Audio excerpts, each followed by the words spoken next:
ಯರಗಟ್ಟಿ ತಾಲೂಕಿನ ಮುಗುಳಿಹಾಳ ಸುಕ್ಷೇತ್ರ ಮಾಳಿಂಗೇಶ್ವರ ಜಾತ್ರೆಗೆ ವಿಜಯಪುರದಿಂದ ಪಾದಯಾತ್ರೆ ಮೂಲಕ ಹೂಹಾರವನ್ನು ತಂದು ಜಾತ್ರೆ ಮಾಡುವ ಸಂಪ್ರದಾಯವಿದೆ. ಈ ವೇಳೆ ಶ್ವಾನವೊಂದು ವಿಜಯಪುರದಿಂದ ಸುಕ್ಷೇತ್ರ ಮಾಳಿಂಗೇಶ್ವರ ದೇವಸ್ಥಾನದವರೆಗೆ ಭಕ್ತರ ಜೊತೆಗೆ ಹೆಜ್ಜೆ ಹಾಕಿದೆ.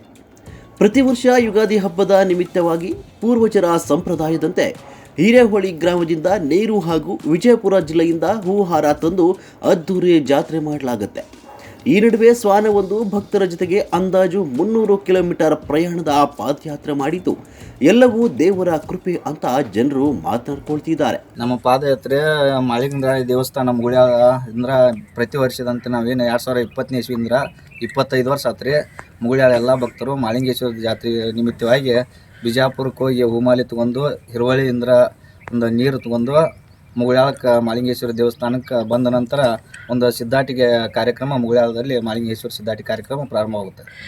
ಇದು ಶ್ವಾನ ಎಲ್ಲಿಂದ್ರ ನಿಮ್ಮ ಜೊತೆ ಬಂದಿದೆ? ಇದು ನಾವು ಪಾದಯಾತ್ರೆ ಪ್ರಾರಂಭ ಮಾಡಿ ಹಿರುವಳಿಯಿಂದ ಈ ನಾಯಿ ನಮ್ಮ ಜೊತೆನೇ ಬಂದೈತಿ. ಎಲ್ಲಿಯೂ ರಾತ್ರಿನೂ ಪಾದಯಾತ್ರೆಯಲ್ಲೇ ಪಾಲ್ಗೊಂಡೈತಿ. ಹಿರುವಳಿಯಿಂದ ಮುಗುಳ್ಯಾಳ ತನಕನೂ ನಮ್ಮನ್ನ ಎಲ್ಲಿ ಬಿಡಲ್ದನ ರಾತ್ರಿನೂ ನಮ್ಮ ಜೋಡಿನ ವಸತಿ ಮಾಡೈತಿ. ಬೆಳಿಗ್ಗೆ ಎದ್ದು ಕೂಡ ನಮ್ಮ ಜೋಡಿನ ಒಂದು ಪಾದಯಾತ್ರೆಯಲ್ಲಿ ಪಾಲ್ಗೊಂಡೈತಿ. ಅದು ಒಂದು ದೇವರ ಸ್ವರೂಪ ಅಂತೇಳಿ ನಮಗೆ ಈಗ ಅನಿಸ್ತೈತಿ.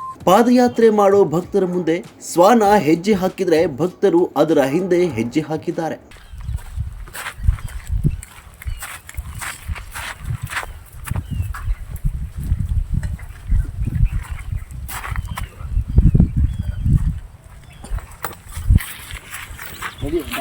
ವರದಿ professor Rajashekhar Shegunasi, PN media news, Belagavi.